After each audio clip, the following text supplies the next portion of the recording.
Muito boa tarde a todos.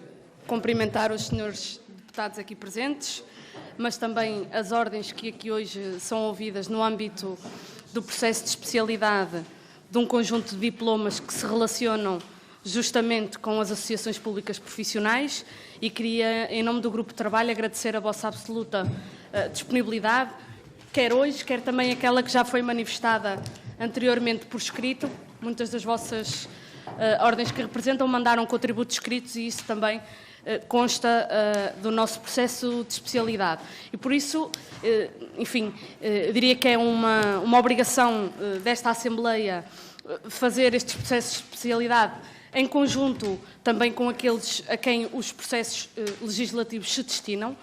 E por isso, desde a primeira hora, este grupo de trabalho entendeu ouvir todas as ordens para que fosse um processo legislativo conjunto e com um objetivo naturalmente comum a todos os processos de especialidade, é que possamos ter um texto final melhorado, ou diria, com mais, enfim, sugestões e contributos que possam advir do que aquele que, neste momento, está agora em cima da mesa.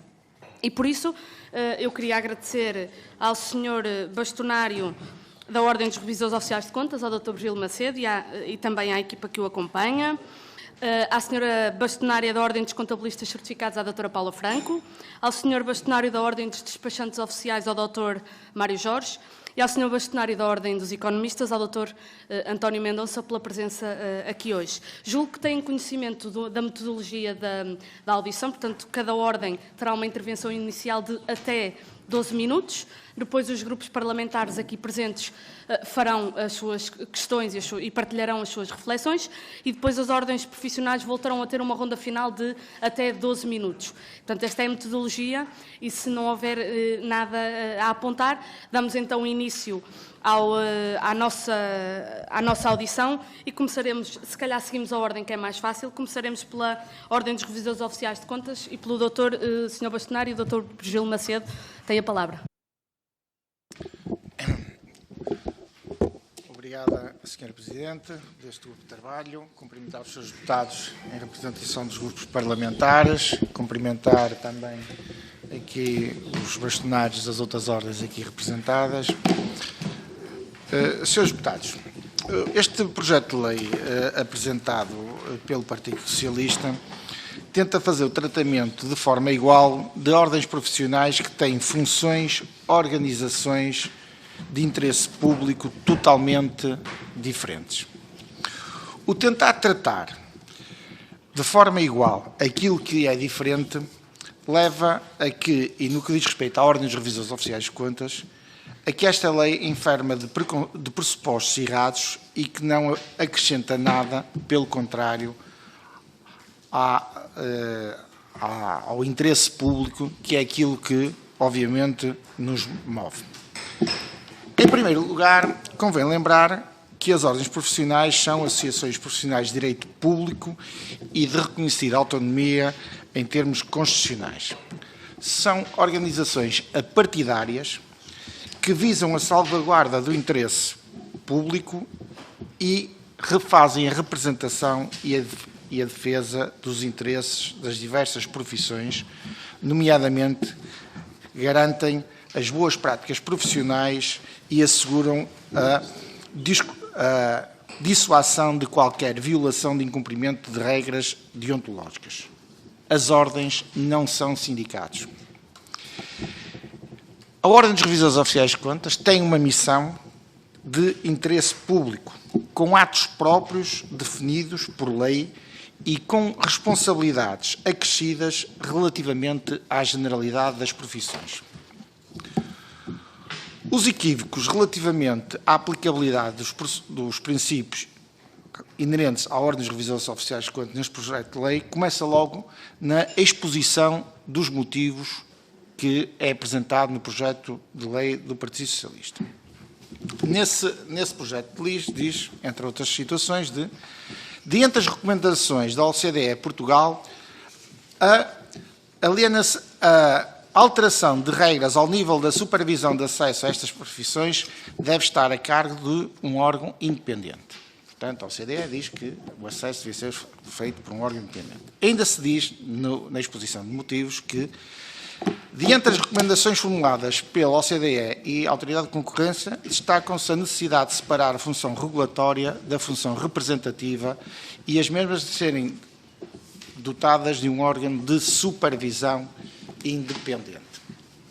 E por isso, Srs. Deputados, há aqui um aspecto que temos que chamar a atenção.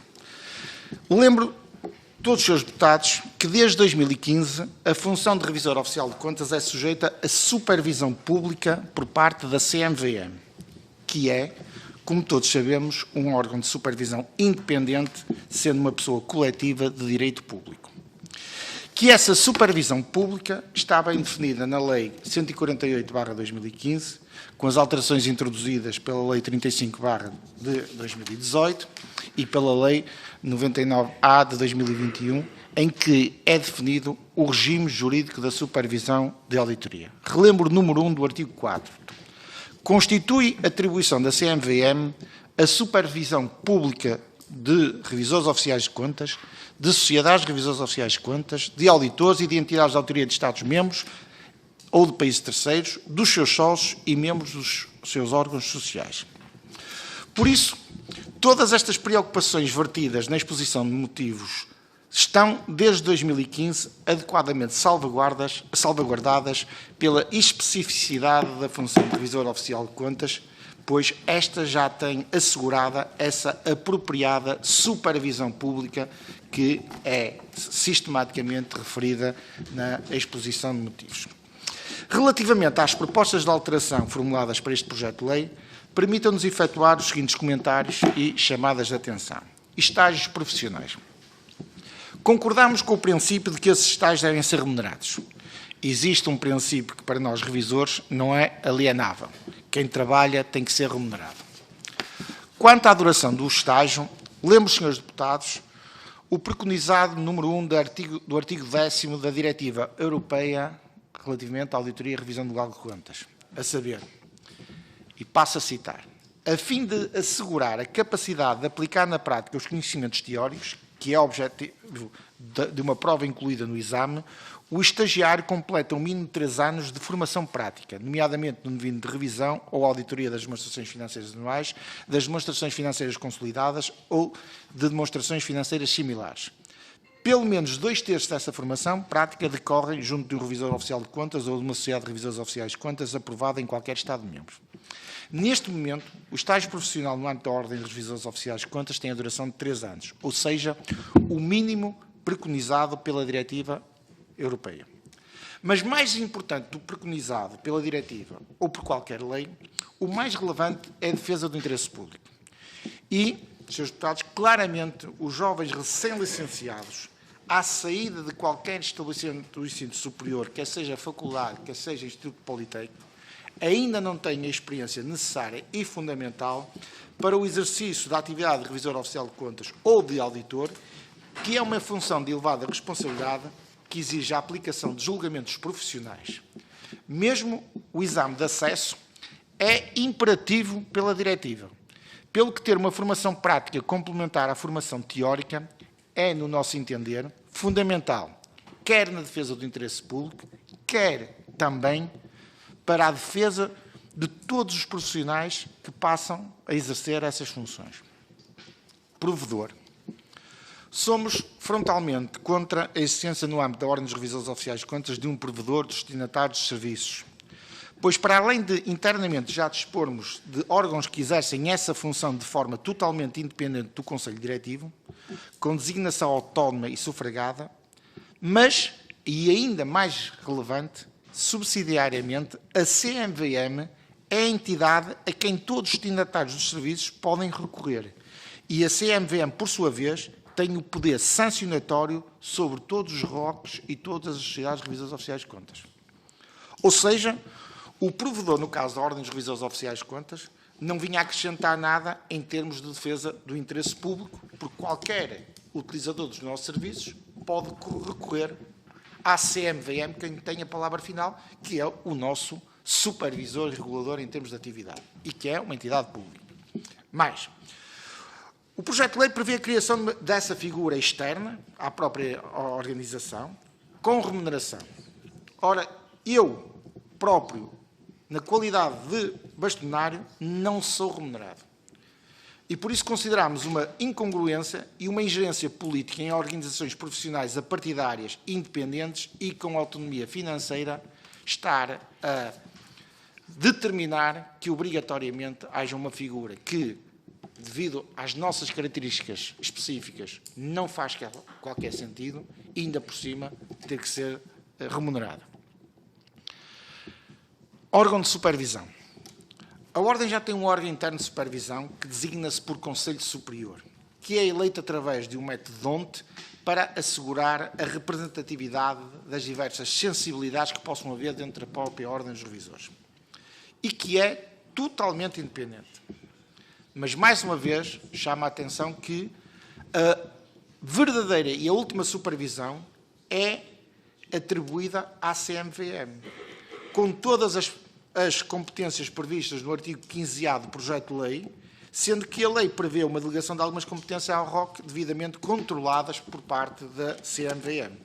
Ou seja, a CMVM, como organismo administrativo de supervisão autónomo da Ordem dos Revisores, assegura a salvaguarda de uma supervisão independente que não pode, obviamente, ser posta em causa. Não conseguimos decifrar como é que o interesse público é defendido ou reforçado, colocando mais uma camada de possível independência, com mais envolvimento de outras pessoas externas e como poderá contribuir para uma adequada gestão de processos internos da profissão. Apenas poderá contribuir para ruído e sobreposição de funções que, em última instância, causa mais custos e suscetibilidade de responsabilização de todas as partes. Por isso, Srs. Deputados, apelamos à boa ponderação de todas estas nossas considerações. Iremos fazer chegar, junto de todos os grupos parlamentares, propostas de alteração a este projeto de lei que, sem afetar os seus princípios, possam, de alguma forma, introduzir alguma diferenciação alavancada pela supervisão pública da nossa profissão. Reforço uma matéria. Os Srs. Deputados querem tratar de forma igual aquilo que é completamente diferente. E, portanto, atendam às características específicas de cada ordem profissional e, sobretudo, no que me diz respeito, têm que ter em conta que nós já temos todas aquelas preocupações que estão plasmadas nesse projeto de lei, já estão salvaguardadas por uma entidade independente pública chamada CMVM. Se vamos criar aqui camadas sucessivas de pseudo-controlos, não são eficientes. Nós temos uma supervisão extremamente rigorosa, extremamente exigente. Nós temos um controle de qualidade, ao contrário da maioria das ordens que não têm controle de qualidade, nós temos um controle de qualidade interno que é, por sua vez, controlado pela CMVM. Cerca de 20% dos nossos membros são controlados em termos de qualidade anualmente. 20%.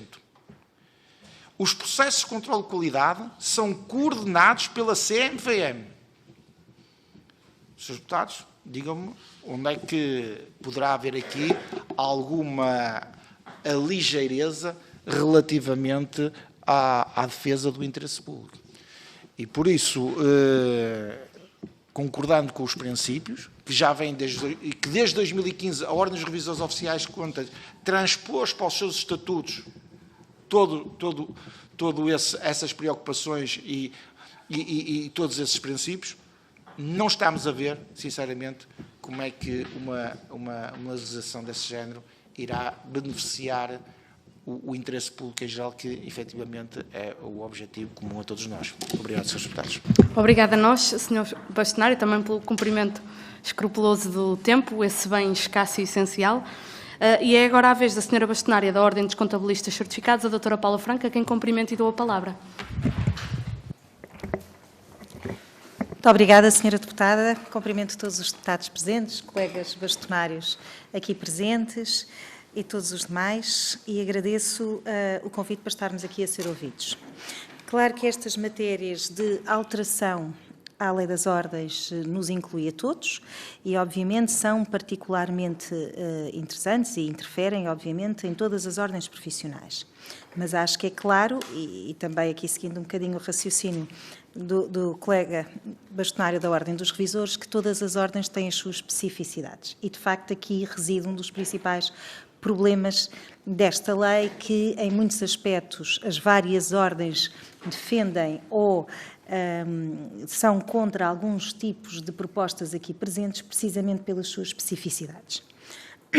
A Ordem dos Contabilistas Certificados, desde o princípio, que não se opõe a nada em especial em relação a esta lei, porque não temos nenhum artigo que se possa dizer que na sua essência, vá contrariar algo que já esteja a ser aplicado na Ordem dos Contabilistas Certificados. Claro que, de âmbito geral, podemos referir-nos à questão do órgão de supervisão, porque, não porque nos afete ou que tenhamos qualquer coisa a opor a ter pessoas independentes, mas não nos parece que, do ponto de vista do compliance e daquilo que vá beneficiar, em termos quer de órgão de supervisão, quer em termos de órgão disciplinar, vá beneficiar a garantia do interesse público da profissão dos contabilistas certificados. Portanto, acho realmente acho que poderia haver aqui alguma mudança em termos do próprio normativo, nomeadamente em número de membros, que nos parece completamente excessivo. Estamos a falar de um órgão que não é executivo, é um órgão deliberativo em que 8 membros nos parece excessivo. Quer dizer, vamos ter 4 representantes, mais 3 independentes, mais uma pessoa de mérito, personalidade de mérito, mais o provedor. Isto é um exagero para se atuar, não é?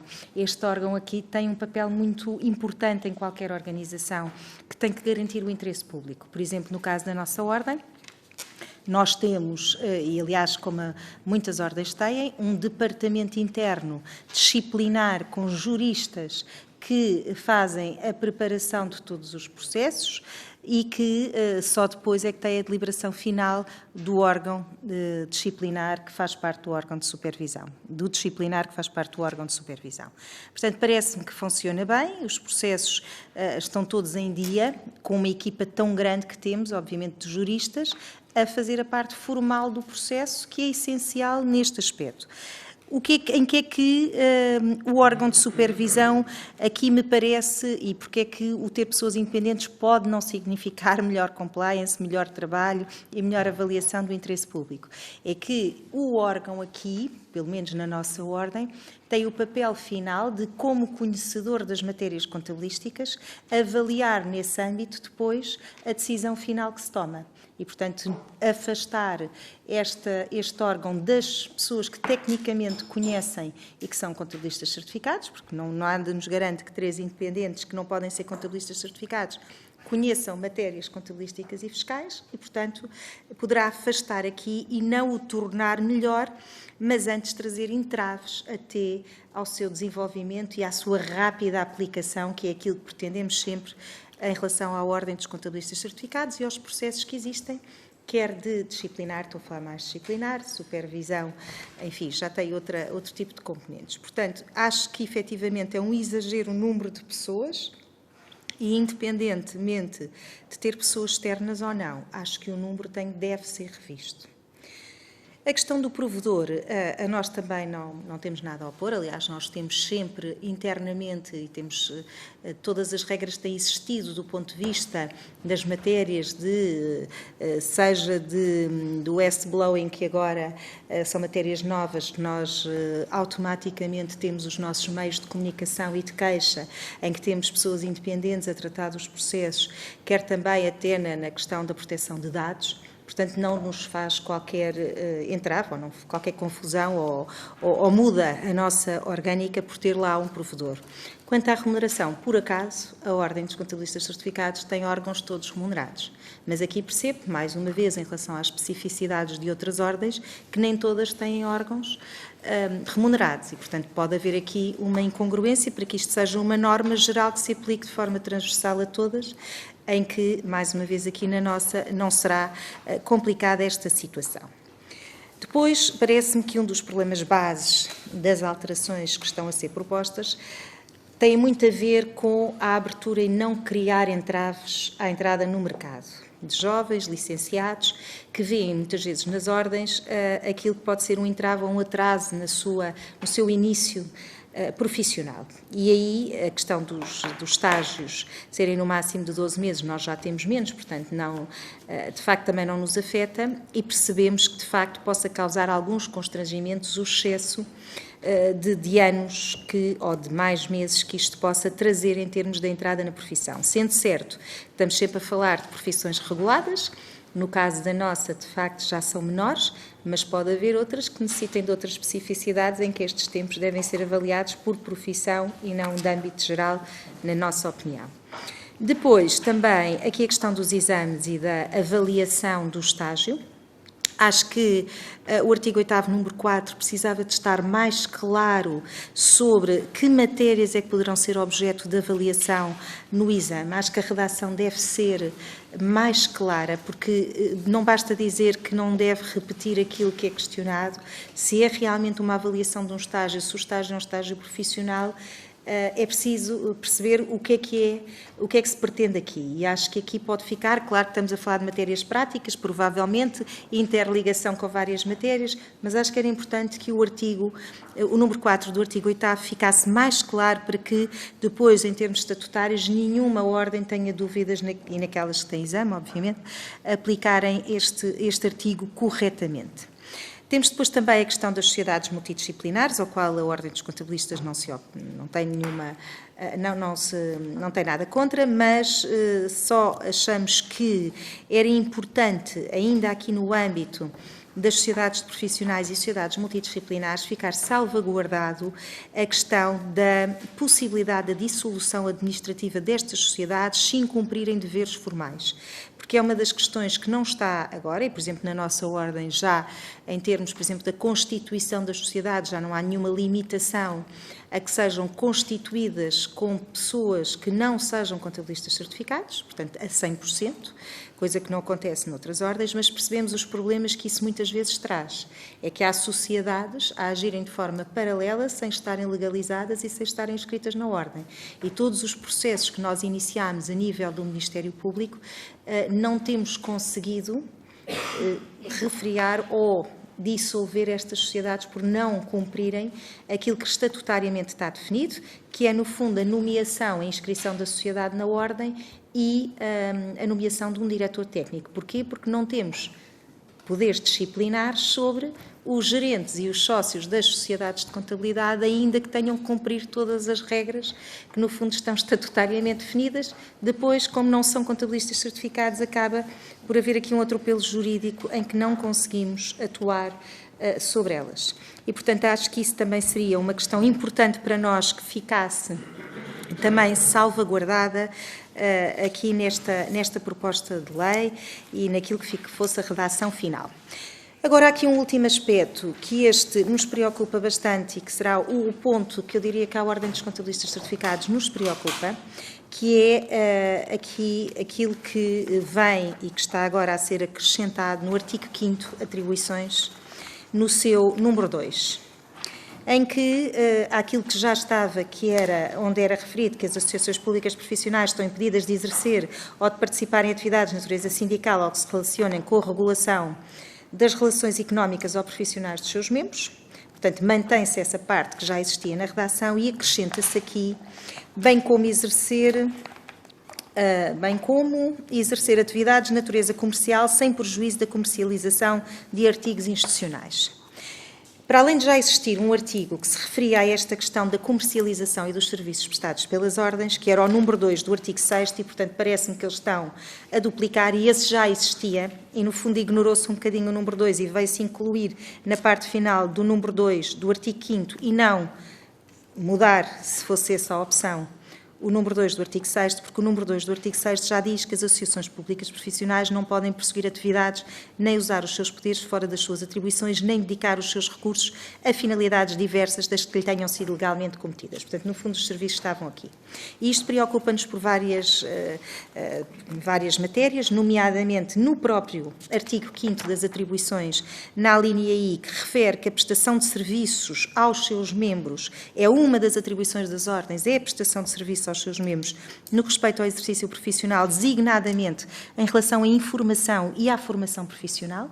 E, portanto, como é que compatibilizamos estes dois artigos? Para além disso, a Ordem dos Contabilistas Certificados tem várias ferramentas disponíveis para os contabilistas certificados, indispensáveis ao exercício da profissão e que, com esta redação do número 2, nos causa alguns problemas na sua manutenção e que pode pôr em causa, inclusivamente, a persecução do interesse público, nomeadamente uma base de dados que temos de toda a legislação e compilação de legislação fiscal e contabilística, entre outras. Portanto, aqui gostaria de sugerir esta alteração ou retirar o número 2 do artigo 5º e melhorar o número 2 do artigo 6º, se for esse o objetivo, mas ainda assim permitir aqui que, obviamente, as ordens têm que prestar serviços, nomeadamente a nível de formação, conferências, enfim, tudo aquilo que está no seu âmbito, e acho até que devia ser mais alargada ferramentas dirigidas à persecução dos fins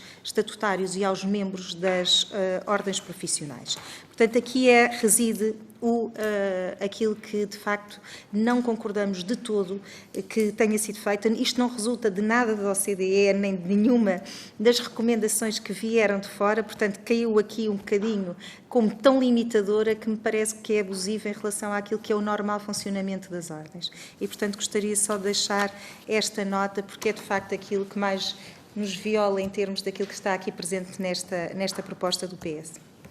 Muito obrigada.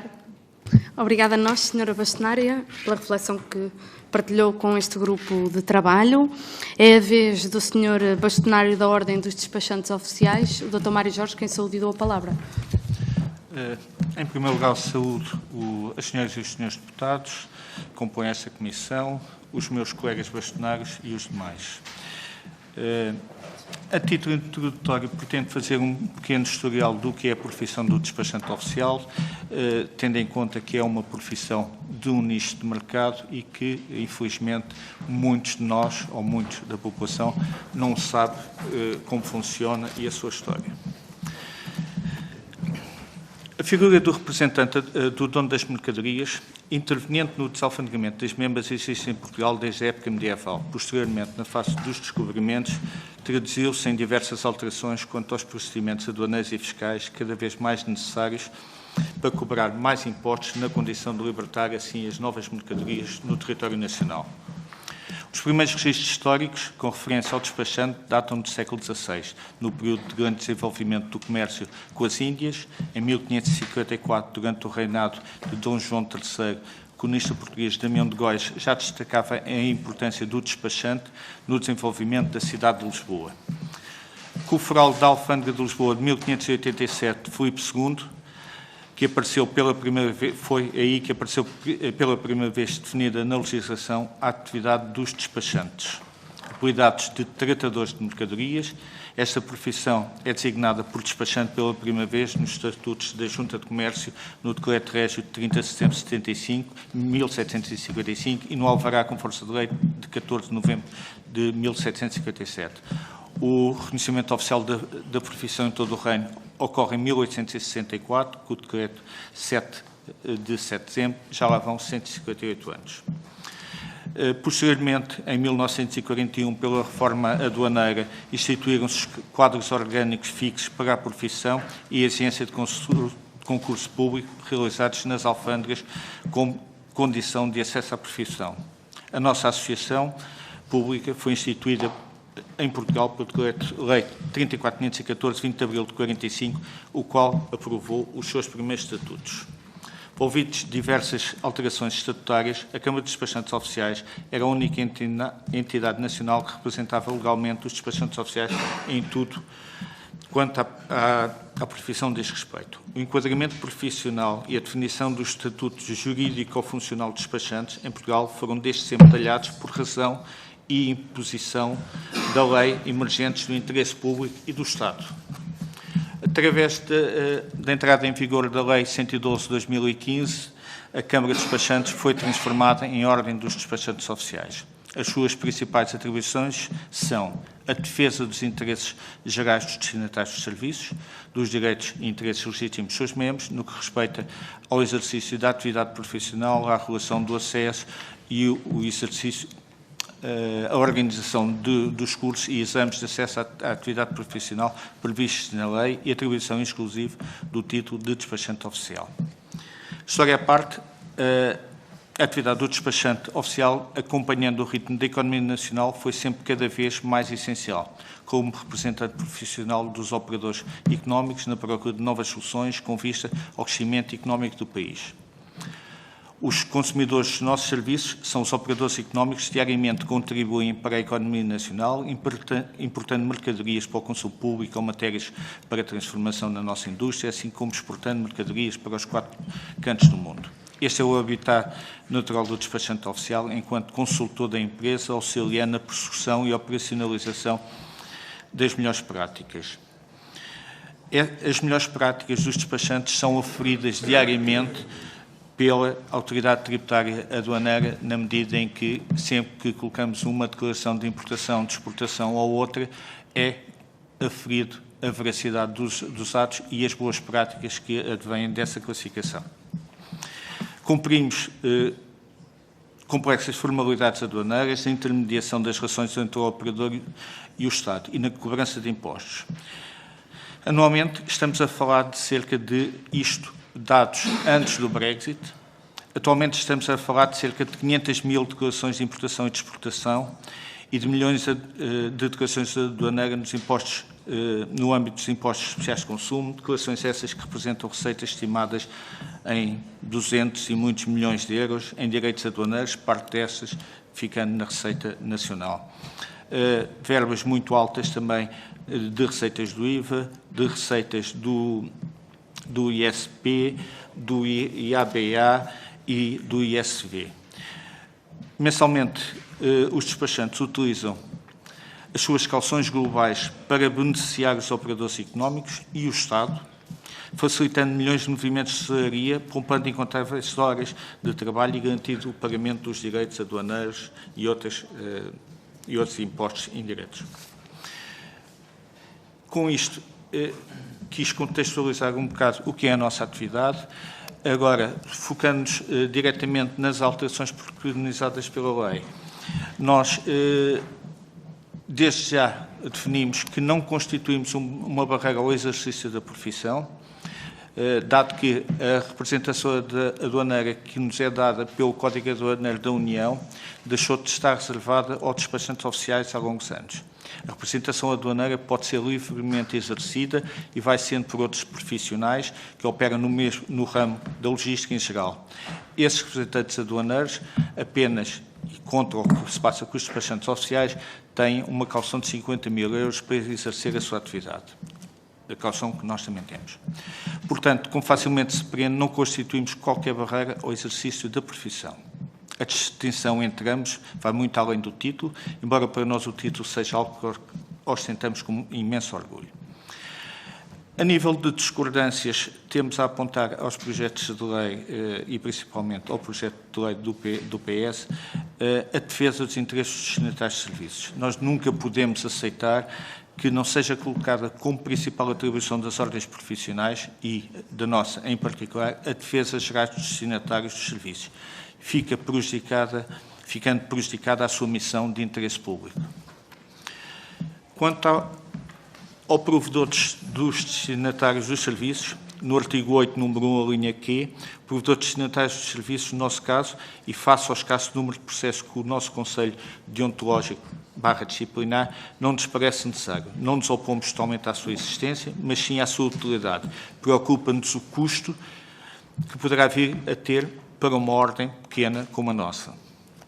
Quanto ao órgão de disciplina, não nos preocupa que seja composto por membros que não pertencem à associação, desde que oriundos da mesma área e assegurando uma justa composição. Quanto ao órgão de supervisão, no artigo 15º, número 2, a linha C, quando se fala no órgão de supervisão, não compreendemos a sua utilidade, nem em matéria disciplinar, nem de regulação do exercício da profissão. A existir este último órgão, deverá ser considerado o número de membros que a compõem, face à dimensão de cada ordem. Os membros dos órgãos sociais, atuais e passados, não são remunerados. Esse princípio tem sido aplicado ao longo dos anos. A existirem esses novos órgãos, o mesmo princípio deverá ser aplicado. Quanto à questão do estágio profissional, explica-se de antemão que o nosso estágio não tem uma componente prática, é somente um curso de habilitação, considerando que não existe nenhuma licenciatura que habilite academicamente e diretamente a profissão. Tem uma duração de 6 meses, em regime pós-laboral e é online. Tem suscitado, nos últimos anos, um crescente interesse, principalmente por, face à pandemia, ter que estar numa plataforma online que ajudou a que ocupasse o país todo, contrariamente ao que acontecia. Pressupõe-se atualmente que os candidatos sejam licenciados em Direito, Gestão, Economia, Relações e Comércio Internacional, com o qual não concordamos, devendo ser abertos a qualquer licenciatura. O curso tem um custo justo, é extremamente rico e vasto nas matérias lecionadas e diversas especialidades aduaneiras, classificação pautal, valor das mercadorias e origem das mercadorias, mas também a fiscalidade direta e indireta, formalidades e práticas aduaneiras, práticas de comércio internacional, direito comercial, direitos de transportes, questões de fitossanidade e qualidade alimentar, entre muitas outras. Os docentes que atualmente e desde 2020 lecionam no curso são oriundos da Academia, da Autoridade Tributária e Aduaneira, das Direções Gerais de Serviços de Estado, das empresas, mas também da profissão.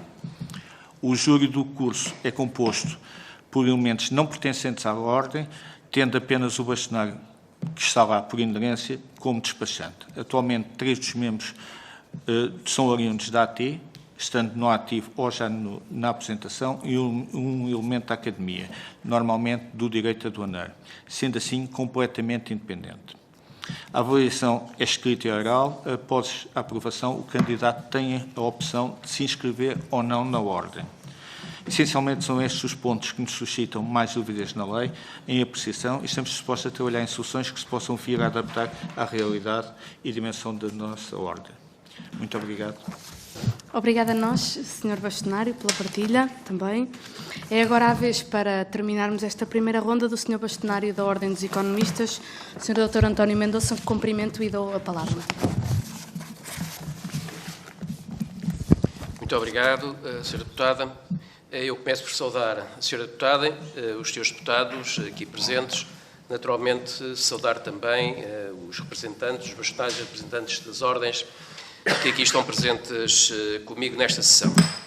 E, naturalmente, com a primeira palavra, para agradecer a possibilidade, enfim, que nós temos, enquanto ordem, individualmente, estar aqui também para, enfim, apresentar a nossa posição sobre as propostas que existem de alteração da legislação relacionada com essa matéria. Como sabem, eu já tive a oportunidade de estar aqui com outro chapéu, enfim, nessa altura preocupei-me em transmitir, enfim, convergências das diferentes ordens relativamente a certos aspectos das propostas de revisão da lei de 2013 e enfim, de 2016 relativamente às sociedades de 2015 relativamente às sociedades multidisciplinares, e eu gostaria de dizer que mantenho, enfim, enquanto bastonário da Ordem dos Economistas, mantenho integralmente, enfim, essas posições, digamos, são posições com as quais nós nos identificamos em absoluto, não é? Portanto, aquelas que foram comunicadas. Naturalmente que há particularidades relativamente à nossa ordem.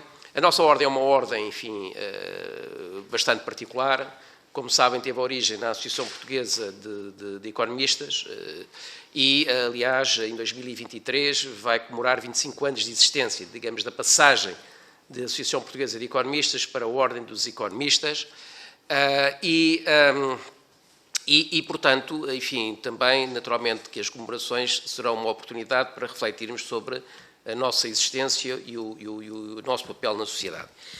E queria dizer que é uma ordem que engloba, enfim, apesar de se chamar de economistas, mas hoje em dia economistas é um termo muito abrangente, não é? Porque abrange, e nós consideramos isso, todas as pessoas com formação na área das ciências económicas e empresariais, não é? E, portanto, vai desde os economistas na sua versão mais macro, aos microeconomistas, gestores, enfim, com formação na parte financeira, na própria administração pública, enfim, com formação em termos económicos, etc. Há, portanto, um conjunto muito diversificado de pessoas que incluem a nossa ordem, que inclui o objetivo. Por outro lado, também devem saber que na nossa ordem não há, digamos, obrigatoriedade de inscrição. A pessoa é livre, nós temos todo o interesse em que haja o maior número de pessoas, particularmente os quadros qualificados, mas não há obrigatoriedade de entrar, embora a atribuição do título de economista fique reservado àqueles que são membros da ordem. Nós, enfim, como eu dizia, uma primeira questão que eu gostaria aqui de levantar tem a ver com os estatutos. Aqui já foi referido nesta audiência que, de facto, as ordens são entidades com muitas particularidades, enfim, desde quantitativas a qualitativas, em termos de objetivos, não é? E, portanto, uma das primeiras questões que importa aqui salvaguardar é que, digamos que a revisão da lei aponte no sentido de uma maior flexibilização da própria aprovação dos estatutos. Não faz sentido, hoje em dia, que as ordens, para mudarem aspectos fundamentais que relevam da própria dinâmica da vida económica e social, sejam obrigadas a vir ou mobilizar a atenção dos seus deputados, que seguramente que terão interesses muito mais importantes do que estar a discutir aspectos, muitas vezes pontuais, dos estatutos, que podem, com vantagem, ser reservados à própria ordem. E, portanto, é importante que fique fixado na lei, para além dos aspectos que importa enquanto associações públicas que sejam objeto de atenção pela Assembleia, também todas aquelas matérias que podem, com vantagem, enfim, ser definidas em termos estatutários pelos órgãos, enfim, diretivos específicos. E julgo que isso, enfim, é uma primeira e importante medida que pode ir no sentido de atender às especificidades da ordem. Portanto, flexibilização a esse nível, julgamos que é bastante importante. Há, digamos, um segundo aspecto que se prende com a matéria dos atos reservados, portanto, fundadas em imperiosas razões de interesse público e que se justifica sejam taxativamente fixados por lei. Portanto, acho que é importante também esta ideia de que tudo aquilo que é objeto de reserva seja fixado por lei e, portanto, isso, digamos, atua e vai, pelo menos, naquilo que nós entendemos enquanto ordem relativamente à atitude de reserva. Mas, de qualquer forma, impunha-se que a revisão da lei permitisse que algumas atividades reservadas pudessem ser exercidas por profissionais inscritos em mais do que uma ordem, como hoje já acontece ao nível de várias ordens, particularmente no domínio, enfim, jurídico, em que, de facto, há atos que podem ser executados e realizados por membros de diferentes ordens. Também, no nosso caso, há atividades em que se justifica que sejam reservadas, e queria chamar a atenção para esse aspecto, como, por exemplo, a avaliação técnica no plano económico e financeiro, por exemplo, de projetos de investimento que recorram de forma direta ou indireta a fundos públicos, avaliações essas que podem ser realizadas por profissionais com formação na área da ciência económica, inscritos em mais do que uma ordem profissional.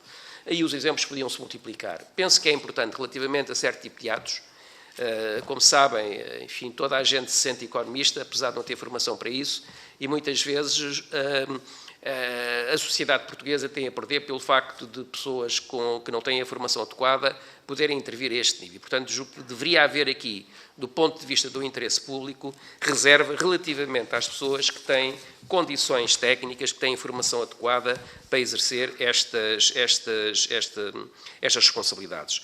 De onde a revisão da lei, na revisão da lei, seria de consagrar na definição de atividades reservadas que estas, em alguns casos taxativamente fixados por lei, podem ser executadas por profissionais inscritos em diferentes ordens profissionais. Tal faz todo o sentido quando se pretende consagrar a existência de sociedades multidisciplinares. Também chamava a atenção para este aspecto das sociedades multidisciplinares, para esta possibilidade de, efetivamente, haver aqui uma reserva que pode ser partilhada por diferentes ordens. E também conviria que esta revisão da lei, a par de atividades reservadas, permitisse que as ordens profissionais certificassem perante os utentes e as autoridades públicas que profissionais inscritos em seus colégios de especialidade profissional estavam aptos, de um ponto de vista técnico e deontológico, realizar atividades típicas dessa especialidade. Eu quero aqui chamar a atenção que um título profissional reportado a uma determinada especialidade profissional deve poder representar que a ordem profissional reconhece ao detentor desse mesmo título as aptidões técnicas para desempenhar as atividades típicas dessa especialidade profissional, estando este desempenho profissional também sujeito a regras deontológicas cujo incumprimento acarreta um sancionamento disciplinar. Conviria, portanto, que na revisão da Lei nº 2 de 2013, que essa revisão consagrasse o princípio de os regulamentos das especialidades profissionais sujeitos a uma homologação tutelar devessem conter a descrição das atividades típicas dessa mesma especialidade profissional e que, a posse do título profissional respectivo, atesta que o seu titular é considerado pela ordem profissional que o emite como estando apto a convenientemente desempenhar as atividades típicas. Há um terceiro aspecto que eu queria, enfim, salientar, que é o seguinte. Nós, enfim, não exercemos nenhuma atividade no sentido de limitar o acesso, pelo contrário, queremos facilitar e ampliar o acesso dos profissionais da economia à ordem dos economistas e consideramos que a realidade, enfim, evoluiu muito, não é? Que hoje em dia as regras académicas, os critérios que existem, as comissões de avaliação, etc., todas elas têm um papel muito importante na avaliação da capacidade profissional e, portanto, necessariamente no acesso à ordem.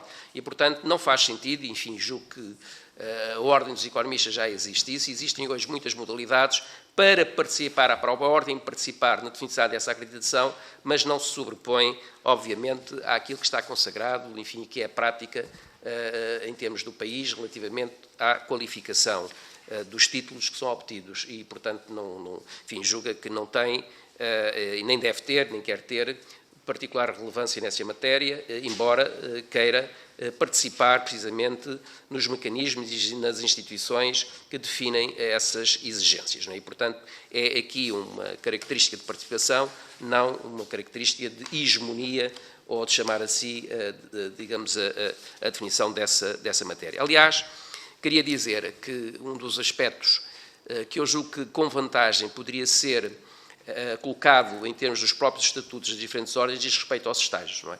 Há particularidades das diferentes ordens relativamente a esses estágios e no nosso caso, eu dou o exemplo, enfim, na Ordem dos Economistas não há exigência, ou melhor, digamos que um estágio profissional pode ser perfeitamente, neste momento, a condição para o exercício a membro efetivo. Nós começamos com o estatuto não é, de membro estagiário e, a partir do momento que adquire uma certa qualificação profissional, técnica, em termos de experiência, pode perfeitamente passar a membro efetivo e, portanto, não temos aqui qualquer exigência de estágios particulares ou de avaliarmos esses estágios. Há, efetivamente, uma avaliação global, mas, digamos, em que os estágios profissionais, eles próprios, podem ser um bom indicador para aferir a qualidade de membro e, portanto, poder exercer a atividade.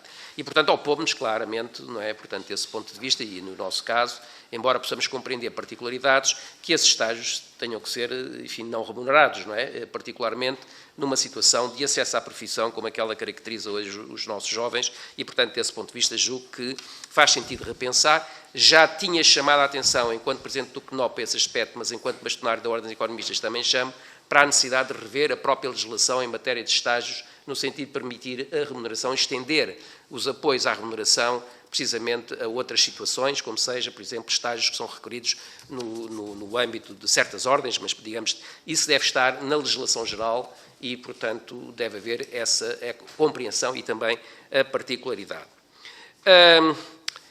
Um último aspecto, um terceiro aspecto que eu queria aqui salientar tem a ver com os mecanismos de que possa resultar a fusão de ordens profissionais. Nós, enfim, estamos abertos a essa possibilidade, enfim, a sociedade, a vida, a economia é dinâmica e, portanto, naturalmente que pode haver condições e interesse para que certas ordens tenham proximidade, possam ser objeto de fusão e gostaríamos, e, portanto, no fundo seria importante que essa possibilidade ou esse desejo partisse e, portanto, estivesse consagrado na própria vontade das ordens, não é? Portanto, não fosse objeto de uma exigência, mas que das próprias ordens partisse essa necessidade e das próprias ordens encontrasse, portanto, as formas de o fazer. E, portanto, neste sentido, julgo que deveria haver essa consagração na lei para simplificar e flexibilizar procedimentos mas que também permita a adoção de soluções inovadoras, não é? Portanto, todos esses processos podem começar com uma cooperação reforçada para progressivamente, enfim, caminhar no sentido de uma maior integração. Há um aspecto que eu queria chamar a atenção e que tem a ver, e, enfim, para terminar, não quero mobilizar muito mais a atenção dos seus deputados e dos meus colegas. Há aqui um aspecto que tem a ver com o papel digamos, de instituições de interesse público que as ordens têm. Eu queria chamar a atenção e reforço esta ideia, alguns dos meus colegas que me antecederam no uso da palavra já referiram esse aspecto, mas é uma alteração que eu diria, já tive aqui a oportunidade de chamar perversa, relativamente à Lei de 2013, que é, enfim, atualmente na Lei de 2013 está consagrado no artigo 15 como atribuições fundamentais das ordens, em primeiro lugar, a defesa dos interesses gerais dos destinatários dos serviços, depois, a linha B, a representação e a defesa dos interesses gerais da profissão. E agora, o que é proposto é exatamente a inversão. É a inversão e a fusão. Ou seja, acusa-se as ordens muitas vezes de serem organismos corporativos, mas, de facto, quando nós olhamos para aquilo que é a prática, é a lei, não apenas a lei, mas a própria prática, de facto, cada vez são menos organismos corporativos e mais instituições que procuram ter uma intervenção de utilidade pública. E, neste sentido, eu julgo que a proposta que existe por parte de um dos projetos de revisão, que é transformar e fundir estas leis em que são atribuições das instituições públicas profissionais, nos termos da lei, a representação e defesa dos interesses gerais da profissão, no respeito dos direitos e interesses gerais dos destinatários de serviços, é, de certa maneira, um passo atrás relativamente àquilo que já é a legislação e acho que devia haver uma atenção muito cuidada relativamente a esta matéria, que é, no fundo, transformar... Sr. Bastonário, ele pedi mesmo que concluísse, já ultrapassou um pouco o seu tempo. É precisamente transformar em organismos corporativos aquilo que já não são, nem pela lei, nem pela sua prática. As instituições, as associações públicas profissionais e as ordens em particulares, como eu disse, são e querem se afirmar como instituições, e a nossa em particular, quer dar um contributo muito significativo à sociedade. Pode ser, em determinados momentos, uma instituição incómoda, mas acho que, digamos, vale uma incomodidade se essa incomodidade estiver ao serviço do interesse público. Muito obrigado pela vossa atenção. Muito obrigada a nós, Sr. Bastonário. Concluímos esta primeira ronda. Eu desculpe, eu não sei se é permitido ou se infringir alguma regra, mas eu estou acompanhado de dois colegas que podem usar a palavra na segunda ronda se entenderem, portanto, pronto, é a gestão do era tempo... Só para os apresentar, enfim, eu esqueci-me disso na primeira. Permitam-me 30 segundos, o professor António Rebelo de Sousa, membro da Direção Nacional, o Dr. Paulo Correia, também membro da Direção Nacional, e também o Dr. Pedro de Meireles, que está aqui numa dupla função de conselheiro técnico ao jurídico. Muito obrigada e bem-vindos e obrigada pela vossa presença também. É a vez dos grupos parlamentares e começamos pelo grupo parlamentar do Partido Socialista e pelo Sr. Deputado Bruno Aragão, a quem dou a palavra. Muito obrigado, Sra. Deputada Coordenadora. Cumprimento os Srs. Bastonários e a Sra. Bastonária. Cumprimento as colegas e os colegas deputados. Enfim, estava aqui a tentar organizar o pensamento para poder aproveitar melhor o meu tempo, mas há, de facto, uma questão que é transversal não só às audições que hoje fazemos, mas também às muitas que já fizemos neste âmbito. Há, de facto, uma especificidade de cada ordem, e isso é inegável. Ainda que o que estejamos a discutir, e por isso é que este debate é importante, é a lei quadro que depois enquadrará, passo a redundância, os diferentes estatutos, e aí também acho que estamos todos de acordo, se o articulado desta lei quadro não ficar, enfim, bem articulado, repetindo a palavra, teremos depois uma dificuldade acrescida na fase de redação ou revisão dos estatutos. Isso acho que é inegável e me aproveitaria nesse sentido as palavras do Sr. Bastonário da Ordem dos Economistas, que alertou para essa questão, sobretudo para a possibilidade de poder ficar vertido na lei quadro uma forma de aquilo que pode ser reservado às próprias ordens, não estar o legislador a antecipar-se, enfim, no fundo, a esse papel. E, portanto, tomamos boa nota dessa questão, porque acho que ela depois enquadra muitas das questões que foram aqui colocadas e dou alguns exemplos. Nós temos, curiosamente, hoje, penso eu, aqui a ordem mais pequena. Portanto, nós temos uma ordem que vai de cerca de 300 membros, a ordem dos despachantes oficiais, a ordens que têm milhares de profissionais. Evidentemente, as realidades para estas ordens são, enfim, contrastantes. acho que é a palavra se calhar mais protetora, são contrastantes. E acho que há algumas matérias em que é claríssimo que nós temos que rever a proposta inicial, sobretudo naquilo que é a possibilidade de pensarmos o número de membros de alguns dos órgãos que são propostos. Não é igual uma ordem que tem 300 membros a uma ordem que tem 68, 70, 100 mil.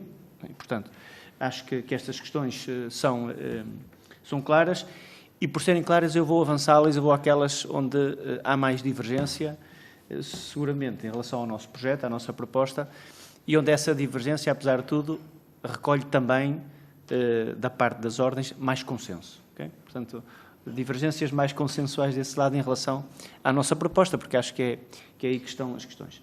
A primeira relativamente aos estágios. E aí há claramente uma diferença grande entre as ordens e aquilo que nós temos percebido é que ela redunda, sobretudo, dos 3 tipos de estágios que nós vamos encontrando. Há ordens em que o estágio é uma formação efetiva, portanto, é curricular quase. Há ordens em que o estágio é uma prática supervisionada e há estágios em que, ou há ordens em que o estágio, no fundo, é um período probatório que, no fim, dá acesso à senioridade, se me permitirem. Isso claramente dificulta esse ponto, porque estes 3 tipos de estágios, em geral, recolhem da parte das respectivas ordens maior facilidade ou não nesta ideia de eles poderem ser remunerados. Não que as pessoas não concordem todas com a remuneração de trabalho, não é isso que eu estou a dizer, mas porque para umas levanta mais dificuldade do que para outras. Isso é claro e é evidente e essa é uma dificuldade ou uma exigência que sentimos desta parte. E, portanto, deixo-vos novamente essa questão. Estes 3 tipos de estágios existem de facto.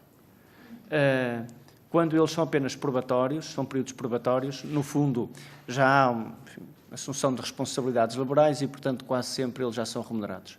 Maior ou menor grau, mas isto verifica-se.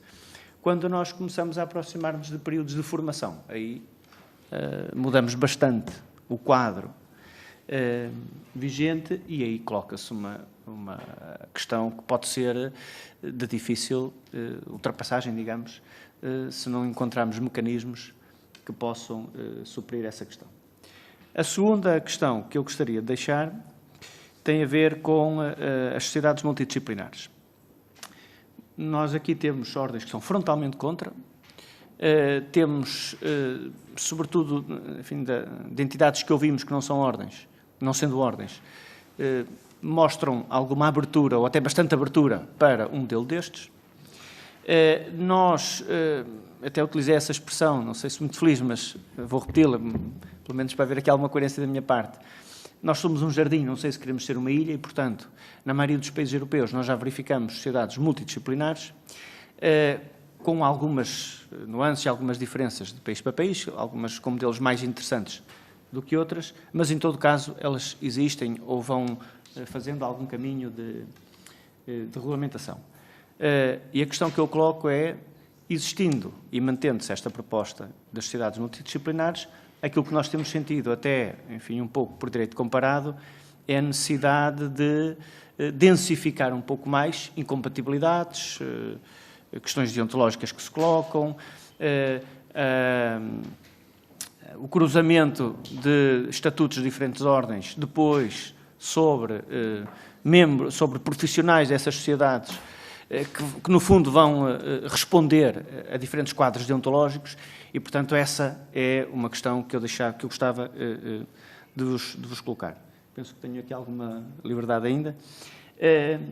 Depois, temos aqui algumas questões a que nós também somos muito sensíveis e uma delas, enfim, temos que o reconhecer porque tem sido colocada por todos e acho que isso é uma questão de honestidade também da nossa parte, que tem a ver com o número 1 do artigo 5º, que funde a linha A e B da lei em vigor.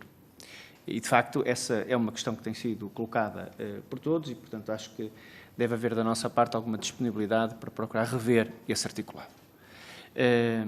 Não estou a dizer em que sentido vamos rever, porque temos que pensar sobre ele, mas temos que reconhecer que essa questão foi colocada por todos e, portanto, acho que é honesto da minha parte dizê-lo. Depois, há algumas questões que vão encontrando resposta na nossa proposta para algumas ordens que estão muito confortáveis e para outras não. Exemplo, e eu penso que até na semana passada era um dos exemplos que eu dava, era em relação à CMVM, porque alguém nos colocava a questão sobre a linha H do número 1 do artigo 5º, que era, em princípio, eu posso relê-la, mas que seria, em princípio, uma atribuição que não faria, uma possibilidade que não faria muito sentido. A fiscalização sobre a atuação dos membros do âmbito das suas funções para efeitos de exercício do poder disciplinar, podendo estabelecer protocolos com os competentes serviços de fiscalização e inspeção do Estado. Portanto, alguém nos colocava a questão de, isto aparentemente não nos faz muito sentido, eu dava o exemplo de ordens onde isto, no fundo, já acontece pela sua própria especificidade e, portanto, é também uma questão que nós temos procurado, agora na revisão do articulado e na proposta final que teremos que fazer, que garantir que há nesta lei quadro, enfim, um cuidado com o passo, como eu disse no início, que vem a seguir. Por fim, só revendo aqui as minhas notas, peço... Por fim, sobre a outra questão, ou uma última questão, que levanta também um consenso divergente em relação à nossa proposta e que tem a ver com os diferentes órgãos do Conselho de Supervisão, os órgãos jurisdicionais, vou chamar assim só por simplificação, do provedor ao Conselho de Supervisão, e aqui há alguma dificuldade, dependendo das ordens também. Para umas é pacífico, porque entendem que é relativamente simples adaptar, para outras levanta dificuldades claras e efetivas, e já não estou a falar necessariamente da remuneração, essa pode ser também uma questão que se coloca em diferentes ordens, mas eu acho que a questão é a montante, que é se o modelo facilita ou não, é facilitador ou não do papel que as ordens têm que cumprir. Acho que a questão é sobretudo essa em primeira linha. E aí acho que há, enfim, que deve haver da nossa parte, considerando também as diferentes questões que foram colocadas, enfim, alguma abertura para rever não apenas a questão dos números, do número de membros, a dimensão dos membros externos, que foi uma questão que tem sido também colocada. Algumas ordens já os têm incorporados e sentem, e, Sr. Presidente, vou já concluir, e sentem a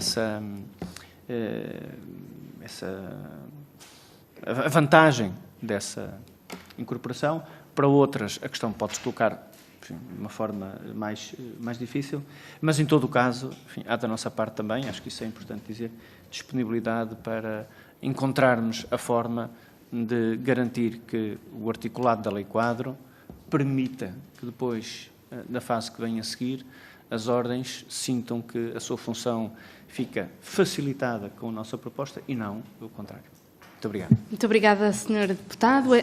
É a vez do Grupo Parlamentar do PSD e dou a palavra à Sra. Deputada Joana Barata Lopes. Muito obrigada, Sr. Presidente. Cumprimentar os senhores deputados aqui presentes, cumprimentar naturalmente os senhores bastonários, a senhora bastonária, de uma forma especial, se me permitirem, o senhor bastonário dos Revisores Oficiais de Contas, que foi meu colega aqui nesta casa, justamente numa altura em que, em 2012, também discutimos as várias ordens profissionais.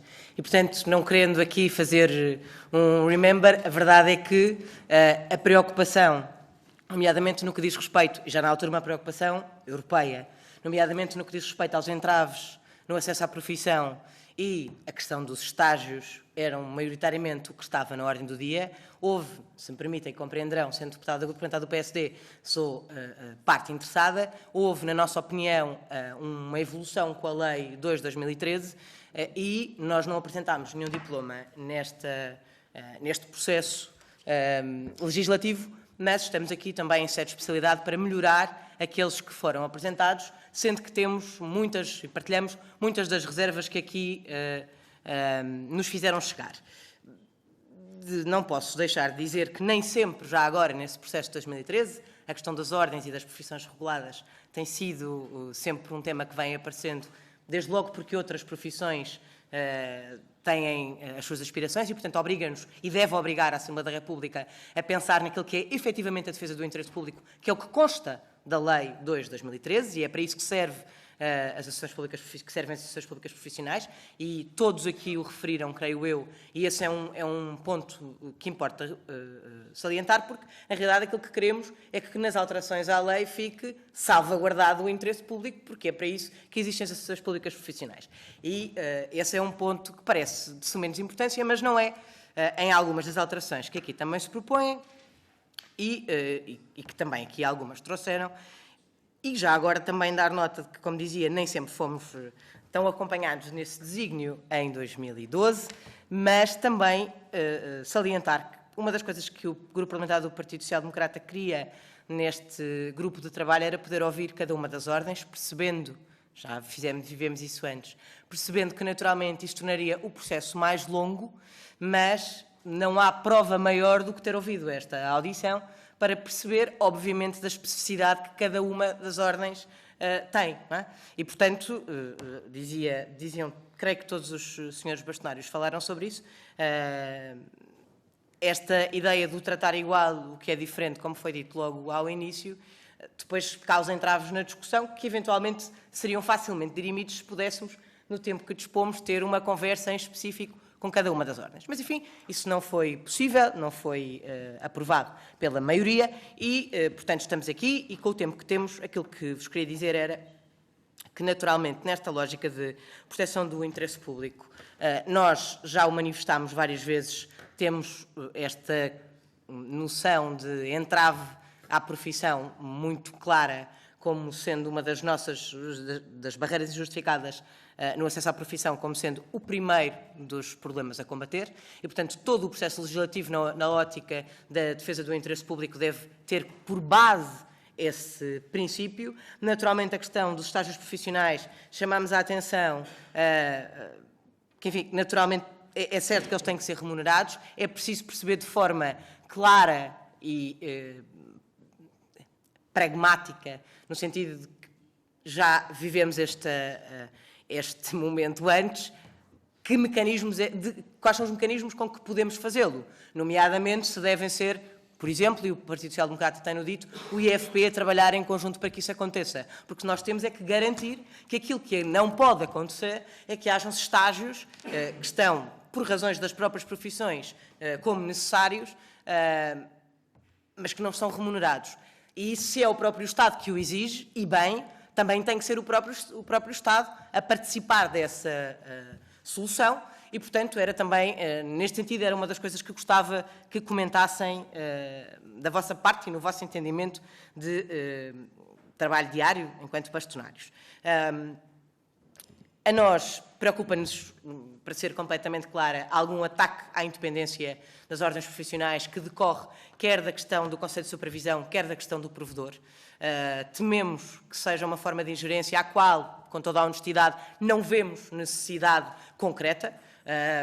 Enfim, não é que não nos possa vir a ser demonstrada, mas até ao momento ainda não o foi. É evidente que por razões diferentes, nos casos, até pela dimensão da ordem em causa, fará pouca diferença. Noutros casos, torna-se incomportável, por exemplo, a questão da remuneração. E, portanto, convinha perceber qual é o princípio base para a sua necessidade, para percebermos se é possível ou se vale a pena sequer pensar em adaptá-lo.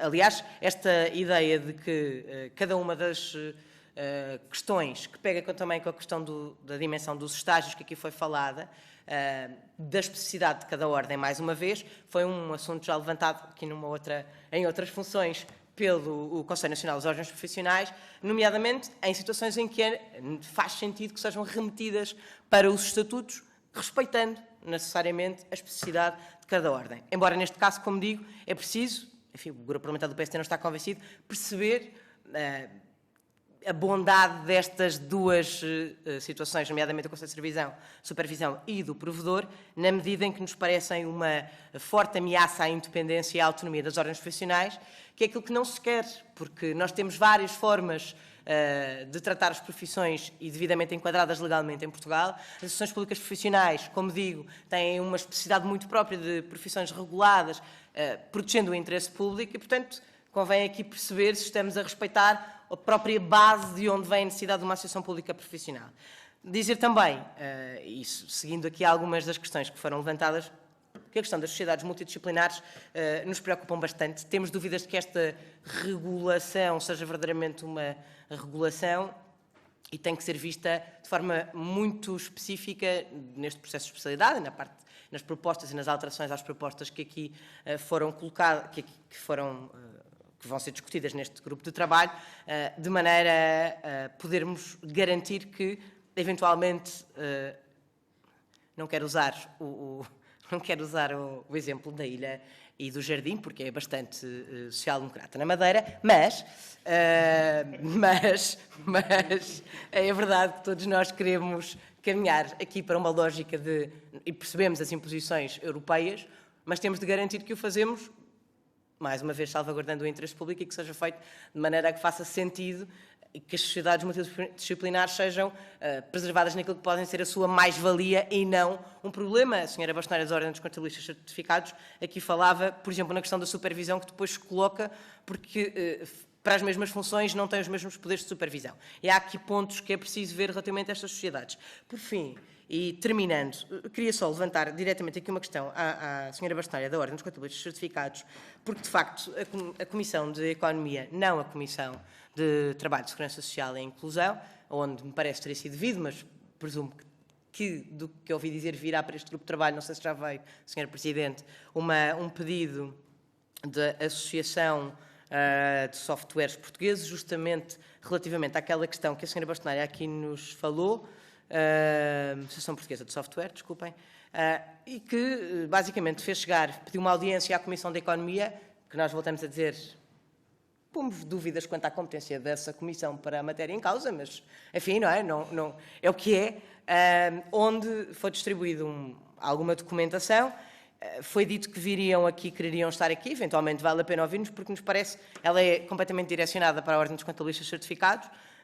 De facto, no artigo em causa, como a senhora Bastonária referiu, ele não parece decorrer de qualquer imposição de acesso à barreira, de acesso ou contra as barreiras justificadas de acesso à profissão ou imposição europeia. Há esta questão levantada de que há aqui questões de concorrência em causa. Gostava que nos faça um bocadinho sobre isso, porque se estou certa, foi feito um conjunto de, não quero dizer acusações, mas é feito um conjunto de considerações sobre o tema. Eu gostava que leve a crer que tem algum enquadramento legal ou até levantando a sua ilegalidade. Eu gostava de perceber, uma vez que também aqui o levantou, até na iminência de que essa mesma associação aqui seja ouvida, aproveitando que a senhora Bastonária aqui está, perceber se já foi levantada esta questão nos fóruns próprios e de que maneira é que ela foi dirimida. E é tudo. E muito obrigada pelos contributos. Muito obrigada, Sra. Deputada, pela partilha e pela reflexão. Encerramos o período de intervenção dos grupos parlamentares e devolvemos novamente a palavra às ordens profissionais. Seguimos o mesmo ritmo e começamos então pelo Sr. Bastonário da Ordem dos Revisores Oficiais de Contas, o Sr. Dr. Virgílio Macedo. Obrigada, Sra. Deputada. Respondendo aos Srs. Deputados, efetivamente esta proposta, este projeto de lei de alteração da Lei Quadro deveria, efetivamente, estar na base uma alteração de uma Lei Quadro e não uma verdadeira, em alguns aspectos, uma verdadeira lei de ingerência à independência e à autonomia das ordens profissionais. E essa ingerência é mais relevante com a obrigatoriedade de existência de um provedor e de um órgão de fiscalização numa ordem que já tem uma supervisão de uma entidade pública administrativa. E, portanto, se os seus deputados me disserem qual é a mais-valia para o interesse público, haver mais esse nível de controlo ou de pseudo-controlo que possa se sobrepor à supervisão pública, eu aceitaria de bom grado essa situação, mas não me parece, sinceramente, que no caso da Ordem dos Revisores Oficiais de Contas, que tem uma supervisão já feita pela CMVM, que estes dois aspectos vão acrescentar algo positivo. O Sr. Deputado do Partido Socialista referiu uma linha das funções ou das competências do órgão de supervisão que não faria sentido, eu diria-lhe mais, nenhuma daquelas linhas faz sentido, porque todas aquelas competências que estão lá plasmadas são competências atuais da CMVM. E, portanto, não faz sentido nenhum. Temos ali outro nível intermédio que só vai criar ruído e não vai ter qualquer utilidade. Relativamente aos estágios, relembro que a nossa profissão efetua julgamentos profissionais sobre informação financeira das empresas. Informação financeira das empresas que é utilizada por todos os stakeholders para tomar decisões das mais diversas espécies. Desde logo, o funcionamento dos mercados financeiros baseia-se muito sobre a informação financeira prestada pelas empresas. E, portanto, temos que salvaguardar o interesse público no sentido de que os profissionais que possam emitir esses julgamentos profissionais, que possam exercer essas atividades de interesse público, sejam profissionais devidamente qualificados, devidamente preparados e que mantenham, ao longo da sua vida profissional, uma atualização permanente. E isso, existe a obrigatoriedade, no âmbito da Ordem dos Revisores Oficiais de Contas, de haver uma atualização e um número de horas de formação anual obrigatória para todos. Isso, deixo aqui um número. A Ordem dos Revisores Oficiais de Contas, por exemplo, fez um inquérito a um grande grupo dos seus membros e perguntou, em média, qual era o número de horas de formação que dava aos seus colaboradores. E, em média, os revisores, os associados revisores, dão, em média, 80 horas de formação anuais aos seus colaboradores, para que os seus colaboradores se mantenham atualizados e, portanto, a emissão do julgamento, da opinião, do julgamento profissional sobre as administrações financeiras seja realizada com base num trabalho totalmente realizado de acordo com o normativo em vigor. E, por isso, mais uma vez, realço que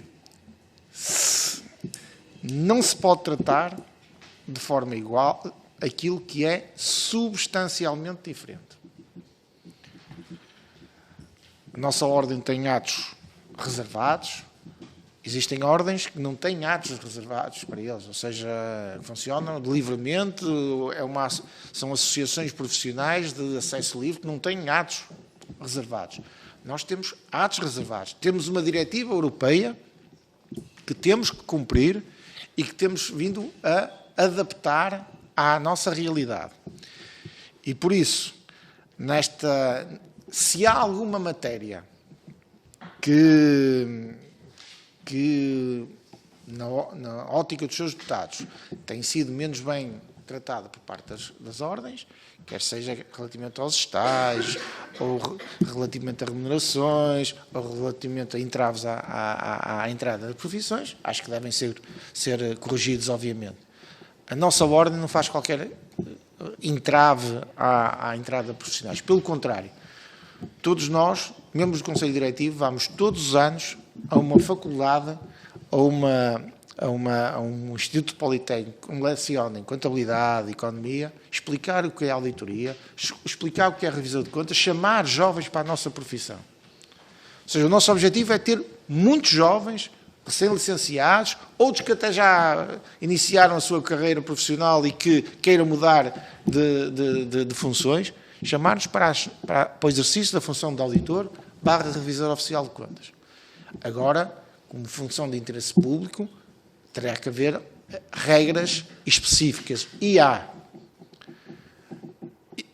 sobretudo, regras europeias e depois regras que advêm da supervisão pública nacional. E por isso eu espero sinceramente que nesse projeto de lei que estamos a discutir, que se possa incluir algumas situações, salvaguardar algumas situações que não são de todo aplicáveis à Ordem dos Revisores Oficiais de Contas. Muito obrigada, Sr. Bastonário. É a vez da Sra. Bastonária da Ordem dos Contabilistas Certificados, Sra. Doutora Paula Franca, quem dou a palavra. Muito obrigada. Antes de responder diretamente e de ir à questão direta da Sra. Deputada Joana Barata Lopes, vou só aqui falar um bocadinho sobre os estágios da Ordem e sobre as questões que foram colocadas pelo Sr. Deputado do Partido Socialista. Aqui, em termos de estágios, a Ordem dos Contabilistas Certificados tem alguma facilidade em falar sobre eles, porque a dificuldade de estágios em contexto empresarial, nas empresas, é algo hoje em dia muito difícil para qualquer profissão ou para qualquer jovem que queira entrar numa profissão. Felizmente, e por esse motivo, o caminho tem sido e foi da maior parte das universidades e politécnicos desta área criarem precisamente a disciplina curricular que substitui o estágio, portanto um estágio curricular, e por isso este tema hoje não se põe com a mesma importância para a Ordem dos Contabilistas Certificados, porque o caminho foi este, porque senão estaríamos realmente num problema de falta, muitas vezes, de empresas para quererem acolher estagiários. Não penso que a remuneração fosse um problema ou não, nesta área específica, porque há muita falta de profissionais, mas admito que aqui a remuneração pode ser um fator importante para os jovens quando entram no mercado de trabalho e que acho justo do ponto de vista laboral, ainda que possam não contribuir já da mesma forma para o desenvolvimento das atividades da empresa, mas de alguma forma com o seu enquadramento correto, acho justo a remuneração em qualquer estágio. Mas realmente a nós não nos abrange tanto porque 90% das entradas na Ordem são com estágios curriculares.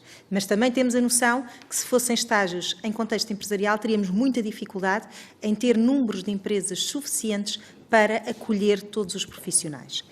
Também, como disse aqui o Sr. Bastonário da Ordem dos Revisores, nós neste momento estamos num período que, apesar de ser uma das maiores ordens profissionais, temos muita falta de profissionais.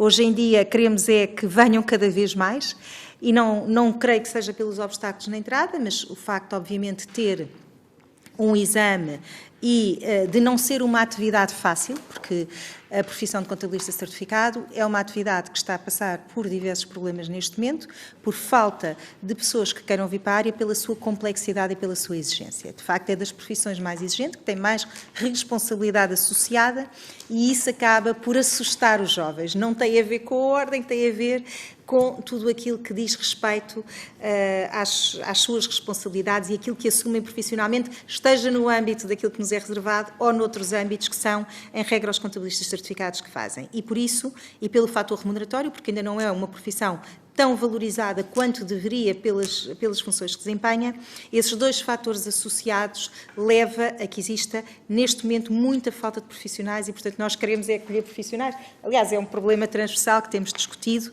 a falta de profissionais nesta área. E isto leva-nos, precisamente, a um problema de responsabilidade e à pergunta, no fundo, que a senhora deputada Joana Barata Lopes fez sobre a questão de uma suposta queixa ou pergunta, já não percebi muito bem, mas de uma empresa de software. Pronto, nós não conhecemos essa carta, nem está associada aqui à Comissão de Trabalhos nada que tenha a ver com essa questão, mas sabemos efetivamente que existe alguma pressão desse setor. Portanto, não podemos ter aqui, essa pressão existe, já existe há alguns anos, desde que a Ordem dos Contabilistas Certificados tem um produto, uma ferramenta para os contabilistas certificados que se chama TOC Online. E, de facto, tem causado muita... Enfim, das outras empresas de software que estão no mercado, tem causado alguns problemas, com vários processos jurídicos colocados à ordem, queixa à autoridade da concorrência e, portanto, isso já tem ocorrido ao longo dos anos da existência desta ferramenta. E posso lhe dizer que, em teoria, e dizendo aqui exatamente o que é que eu penso, se eu estivesse de fora a avaliar o que quer que seja, eu também diria porque é que uma ordem profissional há a ter uma ferramenta destas quando ela existe no mercado. E, portanto, percebo perfeitamente a dúvida que se possa pôr em quem esteja a avaliar esta situação. Mas a verdade é que em Portugal as coisas não funcionam todas da mesma forma que funcionam nos outros países. Enquanto que os softwares de contabilidade dos outros países são transversais e são utilizados e empresas multinacionais os têm de forma igual para os vários países, em Portugal não é assim. Porque, infelizmente, temos uma intervenção enorme da legislação fiscal na contabilidade. E uma legislação que obriga a que todos os softwares... Primeiro, obriga a ter um software, que é coisa que não existe noutros lados. Portanto, um contabilista certificado, para exercer as suas funções, tem que obrigatoriamente dispor de um software que lhe garanta que está a cumprir todos os mecanismos que não é a lei, não é o normativo contabilístico, é a lei fiscal exige. E, portanto, logo aqui há uma diferença enorme. E a Ordem, já há muitos anos, quando entrou neste processo, foi precisamente por causa disso. Porque uma das dificuldades que existia era a atualização permanente dos softwares para corresponderem às exigências legais. E isso preocupava-nos bastante. Aliás, quando entrou no processo foi quando começou a existir o e-fatura e as obrigações das faturas, que inclusivamente o próprio Estado tem na sua legislação, que ela própria pode disponibilizar softwares de faturação para as empresas e para os trabalhadores independentes, precisamente pelas suas exigências. Um bocado como disse em relação ao IFP, se o Estado existe, também tem que disponibilizar. Pronto. E é um bocadinho aqui que temos que equilibrar um bocado isto. E a verdade é que esta ferramenta que disponibilizamos exclusivamente, e é importante que se diga isto, exclusivamente para os contabilistas certificados, é para garantir que eles conseguem exercer a profissão. Porque se um dia uma empresa que está no mercado decide não fazer atualizações, o contabilista certificado não consegue cumprir as suas funções. Portanto, aqui não é propriamente algo que, se não existir, continua tudo igual. Não. Nós somos obrigados, nos termos do Código do IRC, a ter um programa certificado e que cumpra os requisitos legais. Já para além de que faturação, salários, enfim, todos eles têm uma série de validações que são necessárias fazer e que, do ponto de vista internacional, não é propriamente competitivo. Um programa de contabilidade não é competitivo, um software de contabilidade não é competitivo. E isto preocupa-nos do ponto de vista do futuro. Ainda por cima, porque estamos a assistir, nestes últimos tempos, à constituição de monopólios de empresas de software, em que fundos estão a comprar todas as empresas de software e já há uma grande concentração de empresas de software. E, portanto, os contabilistas certificados, infelizmente, não se podem dar ao luxo, de repente, de deixarem de ter um software, porque eles não podem exercer a profissão. E, portanto, para nós, não é propriamente um produto de mercado, é uma ferramenta indispensável para o exercício da atividade.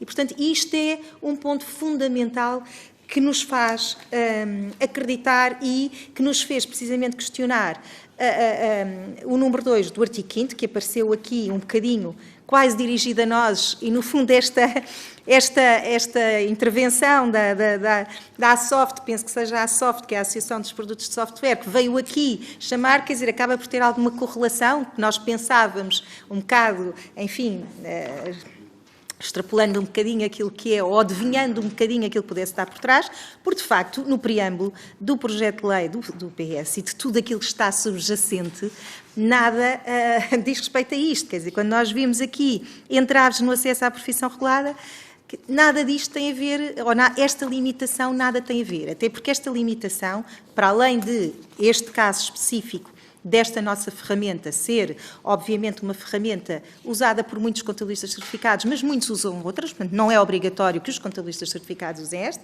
Ela é vendida exclusivamente por contabilistas certificados, mas, de facto, preocupa-nos muito se a sua, e esta norma poderia levar a que o mesmo deixasse de poder ser comercializado pela Ordem dos Contabilistas Certificados, e isso preocupava-nos muito porque voltávamos a estar numa situação em que os contabilistas certificados não tinham uma ferramenta assegurada para o exercício da sua profissão e se as sociedades, aquilo que existe no mercado, decidisse eu não vou acompanhar aquilo que a legislação fiscal todos os dias exige em Portugal, teríamos um problema grave para dar continuidade ao exercício da profissão.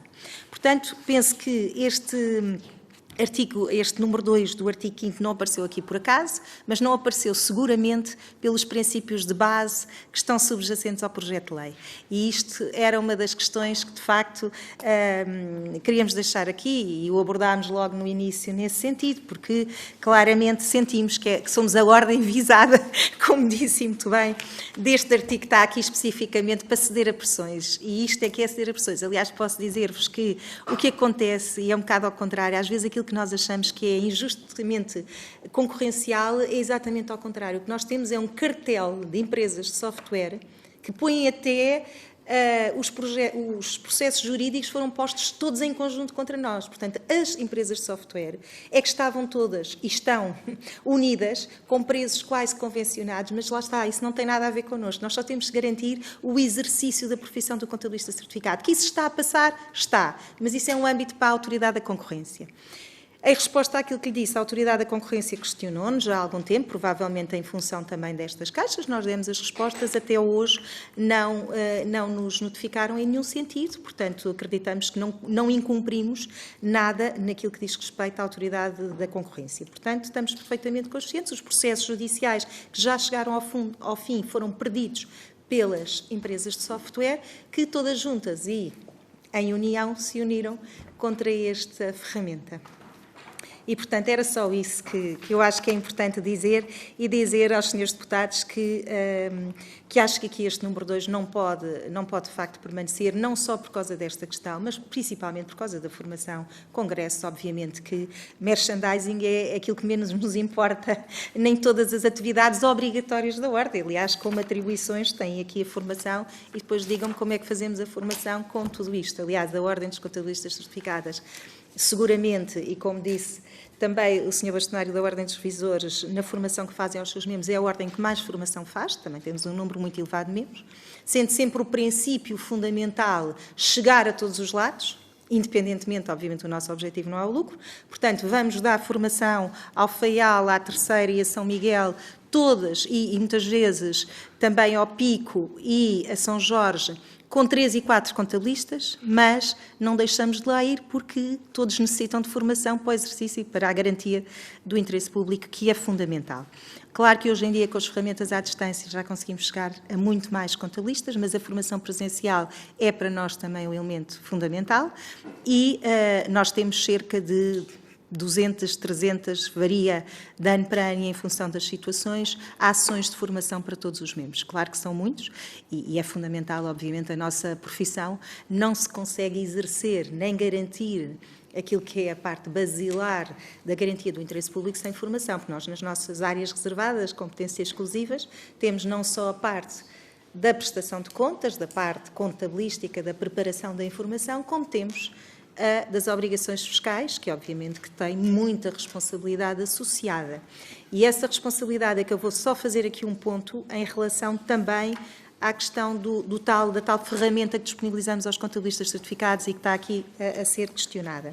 É que o facto de nós termos tanta responsabilidade leva-nos a que temos que garantir que temos ferramentas necessárias para o exercício da profissão. Porque o contabilista certificado é dos poucos profissionais, inclusivamente o nosso seguro de responsabilidade civil, que é um seguro que é pago com as cotas dos membros, mas negociado pela Ordem dos Contabilistas Certificados e adquirido pela Ordem dos Contabilistas Certificados, está constantemente a ser aumentado o seu prémio, porque, infelizmente, são muitos os acidentes, não é acidentes? Isso, não. Sinistros. Os sinistros, desculpa, estava-me a faltar a palavra. Os sinistros. E a maior parte deles vem precisamente das obrigações fiscais, das coimas, das multas e de tudo o que está associado à profissão. Porque é a única profissão que se responsabiliza, e bem, porque de facto tem uma responsabilidade muito grande, sobre tudo aquilo que tem a ver com desentendimentos ou interpretações legislativas que possam dar origem a tudo isso. E por isso é que esta ferramenta para nós é essencial, porque é aquilo que garante que se cumpra a lei, que esta ferramenta está sempre atualizada para todos os membros transversalmente. Peço desculpa de ter prolongado, mas havia aqui uma questão específica e por isso é que acabei por demorar mais. Por isso é que para nós é de facto muito importante aqui a alteração do número 2 do artigo 5º. Muito obrigada, Sra. Bastonária. É a vez do Sr. Bastonário dos despachantes oficiais, o Sr. Dr. Mário Jorge, a quem dou a palavra. Nós não temos muito a acrescentar ao que já foi dito, tanto por nós como principalmente pelos nossos colegas. Só quero aqui acrescentar que estaremos disponíveis na fase que a nós será mais importante, que será na revisão dos estatutos da nossa ordem, atendendo à grande especificidade da mesma. Muito obrigado. Muito obrigado, Sr. Bastonário. Tem então agora a palavra o Sr. Bastonário da Ordem dos Economistas. Se me permite, Sr. Presidente, eu daria a palavra ao meu colega. podem gerir o tempo Bem, como melhor Senhora entender. Presidente Setor... do exercício. Exatamente. Temporário. Deputados aqui presentes, excelentíssimos bastonários, representantes das diversas ordens, é um prazer e uma honra estar aqui na vossa companhia. E eu vou ser muito sucinto, muito sintético, até porque o nosso bastonário já disse o fundamental realmente sobre esta matéria. Nós temos aqui vários pontos que são realmente importantes, já falámos das atribuições das ordens e entendemos que a defesa dos interesses dos destinatários dos serviços prestados realmente é essencial, realmente, e portanto vamos nesse sentido, realmente, em termos de alterações realmente a introduzir, realmente, na proposta realmente apresentada.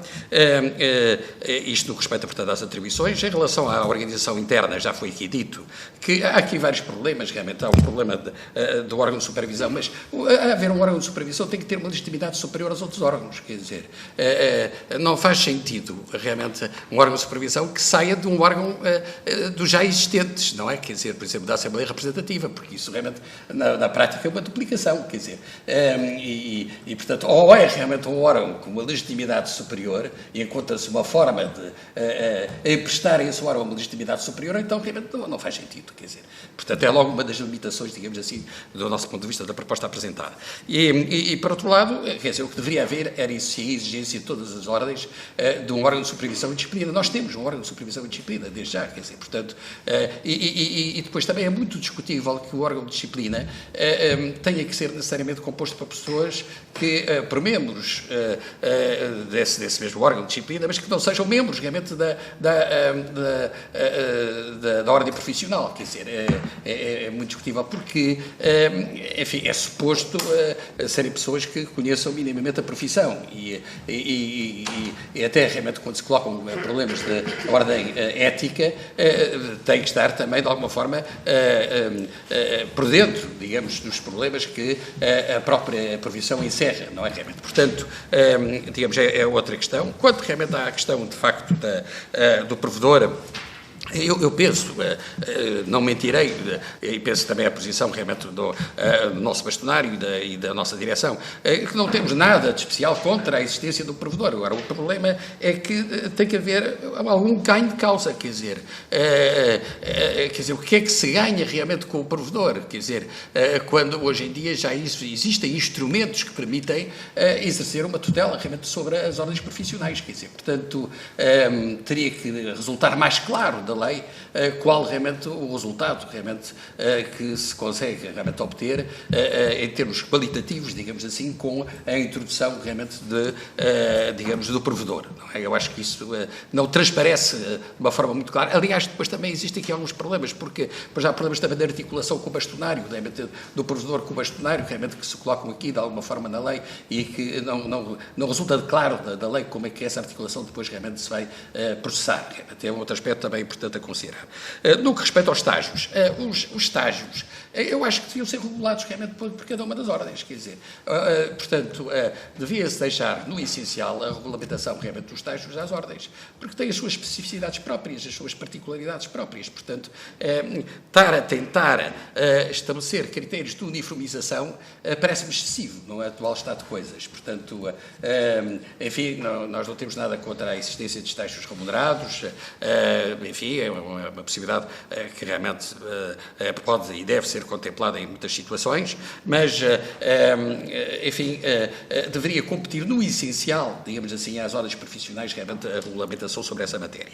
Depois, finalmente, há aqui um caso que é muito importante, eu queria chamar a atenção, que é realmente, para nós, muito importante, que é o exercício de uma atividade de interesse público por parte, digamos assim, das ordens. Já foi este aspecto já foi aqui sublinhado pelo nosso bastonário. As ordens profissionais não existem só para fazer colóquios, seminários e para debater os problemas nacionais em geral, realmente. Existem também para o exercício, digamos assim, do serviço público. E o exercício do serviço público é, por exemplo, haver uma ordem dos economistas que se pronuncie sobre a questão das infraestruturas, digamos, energéticas, ou sobre as infraestruturas, digamos assim, portuárias, ou as infraestruturas aeroportuárias, e que realmente emita pareceres sobre essa matéria a pedido de entidades responsáveis e a pedido até dos próprios membros, digamos assim, da ordem. Isso é que é exercer um serviço público, realmente, que está ao nosso alcance, ao alcance dos economistas. Não é? Então servimos para quê? Quer dizer, para que é que serve realmente a Ordem dos Economistas se não tem a possibilidade de exercer uma atividade parceirística, não é? Não com fins, digamos assim, lucrativos, não é esse o propósito, mas para prestar um serviço público, não é? E portanto, se há realmente um especialista, ou um conjunto de especialistas, ou um grupo especializado que faz realmente um estudo sobre o novo aeroporto de Lisboa, deveria haver realmente a possibilidade da Ordem dos Economistas, enquanto tal, se poder pronunciar e dar o seu parecer da Ordem sobre essa matéria. O que é que acha sobre essa matéria? Ora bem, e isso é um serviço público. Ora bem, portanto, devia estar consagrado nos próprios estatutos da Ordem a existência, consagrada a existência, por exemplo, de um Conselho Geral, como já temos um Conselho Geral, que é constituído por 15 elementos de grande reputação e que pode realmente designar um grupo de trabalho de 3 ou 4 elementos que faça realmente um parecer sobre essa matéria, que é aprovado depois em Conselho Geral e que realmente chancela um estudo responsável, realmente feito por técnicos, sobre uma determinada matéria. E ao fazê-lo, está a credibilizar a Ordem. Está realmente a apostar, digamos, no reconhecimento da qualidade do trabalho realizado por uma Ordem. As Ordens servem para isso. As Ordens também servem para isso. Ora bem, senão, realmente o que está é a não aproveitar as potencialidades técnicas de competência científica, realmente, das próprias Ordens. E isso não faz sentido nenhum. E isto é uma valorização dos atos económicos. O ato económico que é realmente praticado por membros da Ordem que têm a chancela da própria Ordem. E isto devia estar consagrado nos estatutos da Ordem. A possibilidade de haver um órgão, realmente no nosso caso poderia ser, por exemplo, o Conselho Geral, que realmente tivesse essa atribuição. Porque, senão, realmente, estamos a despir em larga medida de interesse às Ordens. As Ordens servem para quê? Realmente para haver, realmente, de vez em quando, uma intervenção de um bastonário na televisão sobre esta ou aquela matéria, ou realmente de um membro da direção da Ordem sobre esta ou aquela matéria. Mas onde é que há a chancela institucional da Ordem sobre um estudo profundo, aprofundado, que tenha sido feito? Quando é que isso se faz? Quando é que isso é autorizado? Quando é que isso é permitido? Isso deveria existir. E é realmente algo que serve realmente para valorizar o papel das Ordens na nossa economia, no nosso país, na nossa comunidade. Eu acho que isso é fundamental. E a consagração dessa atribuição às Ordens é fundamental. Não é? Porque é, no fundo, procurar uma maior responsabilização das Ordens profissionais. Apostar na responsabilização das Ordens profissionais. Não são realmente ideias amadorísticas, não é? E que fazem puramente, desenvolvem atos de contemplação filosófica, realmente. Não, realmente emitem pareceres sobre coisas concretas. Dão o seu contributo ao país, não é? Ora bem, e eu acho que isso é uma matéria essencial. Eu queria chamar, por isso eu fiz esta intervenção, peço desculpa, porque eu acho que é o essencial, digamos, no futuro do desenho realmente das Ordens, daquilo que deve ser a construção arquitetónica das Ordens, é permitir que haja essa atividade de certo ponto parceirística no bom sentido, não no sentido da rendibilidade, mas no sentido da prestação de serviços. Era para isso que eu queria chamar a vossa atenção e peço desculpa se tomei tempo demais aos excelentíssimos senhores deputados e a todos aqui os que estão realmente presentes. Muito obrigado. Muito obrigada, Sr. Doutor. Não sei se da Ordem dos Economistas mais alguém. O Sr. Bastonário, o Sr. Dr. António Mendonça tem a palavra. Muito brevemente, enfim, ainda tenho um minutinho, não é? Liga o microfone, é até aos 12... Eu só queria, enfim, terminar... Sr. Bastonário, eu peço-lhe só um minuto, porque como há 2 microfones ligados na sala, eu peço desculpa. Isso impede que o senhor ligue o seu. Agora está. Agora acho que já estou... Sim, e tem mais do que 1 minuto, porque na realidade a intervenção final é de até 12 minutos, portanto usará o tempo que entender até aos 12 minutos. Muito obrigado, Sr. Presidente. Não tem problema, que eu espero ser sintético. É só para me congratular com a abertura que foi aqui manifestada pelos senhores deputados, representantes, enfim, quer do Partido Socialista, quer do Partido Social Democrata, relativamente às nossas posições. Acho que é um aspecto positivo que eu gostaria de agradecer e de salientar e de dizer que, enfim, enquanto representante da Ordem dos Economistas, nós teremos toda a disponibilidade e todo o interesse em participar e continuar, digamos, este diálogo no sentido, enfim, acho que todos temos esse interesse, é de fazer uma lei que seja uma lei útil para o país, portanto, com esse espírito, manifesto aqui toda a disponibilidade de ordens economistas para participar, gostaria de chamar a atenção para isso. E dizer também, enfim, um pouco aqui na sequência do meu colega, que a ordem dos economistas, enfim, julgo aqui também todas as ordens, mas eu estou aqui para falar da ordem dos economistas neste momento, que nós, digamos, temos o grande objetivo de mobilizar as pessoas qualificadas, não é? E de as disponibilizar para o país, no sentido aqui da intervenção. E, de facto, enquanto ordem, a nossa preocupação fundamental não é defender este ou aquele interesse corporativo, é introduzir qualidade, é introduzir exigência, é introduzir rigor, é introduzir ética no exercício da atividade profissional. Essa é que é a nossa principal preocupação. E é assim que nós defendemos os interesses dos destinadores finais dos nossos serviços. Não é? Aliás, eu queria aqui chamar a atenção para um aspecto, é que, enfim, nós, relativamente aos membros externos, não é? Eu já tive a oportunidade e mantenho, enfim, enquanto bastonário de ordens economistas, chamar a atenção que não nos repugna, enfim, desde que, efetivamente, não se transformem num órgão que acaba por dirigir a própria ordem quanto aos órgãos eleitos, não é? E, de facto, enfim, as propostas que existem abrem essa possibilidade. Nós, enfim, estamos disponíveis até para incorporar, enfim, um número, até do nosso interesse, não é? Portanto, as ordens também têm, hoje em dia, aquilo que todos nós conhecemos por stakeholders, não é?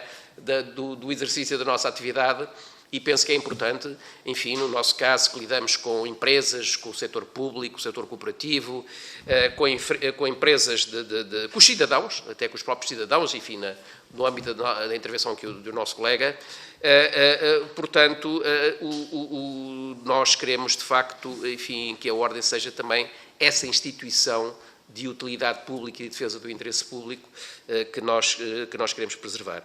Portanto, enfim, e termino dizendo precisamente isso, salientando e realçando a abertura aqui manifestada, que para nós é extremamente positiva, e a nossa disponibilidade integral e total para participar, para que a lei que venha a ser aprovada seja o melhor possível, não é? E, portanto, é isso que eu queria dizer. Portanto, não estamos aqui numa lógica de confronto, estamos aqui numa lógica de participação, de abertura, de honestidade relativamente ao nosso propósito. Muito obrigado. Muito obrigada, Sr. Bastonário. E, se me permite, faço nossas as suas palavras, no sentido que estamos aqui todos para tentar melhorar, de facto, um texto, vários textos, aliás, mas sobretudo um específico. É esse o trabalho que os grupos parlamentares têm tido aqui neste grupo de trabalho, que com a audição dos Srs. Bastonários hoje encerra o capítulo da audição das ordens, embora já tenha ouvido também simultaneamente outros interessados, associações que também querem dar o seu contributo aqui neste grupo de trabalho. E, portanto, cabe-me agradecer à Ordem dos Revisores Oficiais de Contas, à Ordem dos Contabilistas Certificados, à Ordem dos Despachantes Oficiais e à Ordem dos Economistas a inteira disponibilidade para colaborarem connosco, e ao colaborarem connosco estão a colaborar com um órgão de soberania que representa todos os portugueses, e nessa medida, essa também é o nosso agradecimento por quererem colaborar com todos os portugueses neste processo legislativo. Portanto, o nosso agradecimento e o bem-ajam a todos. Muito obrigada. Muito obrigado.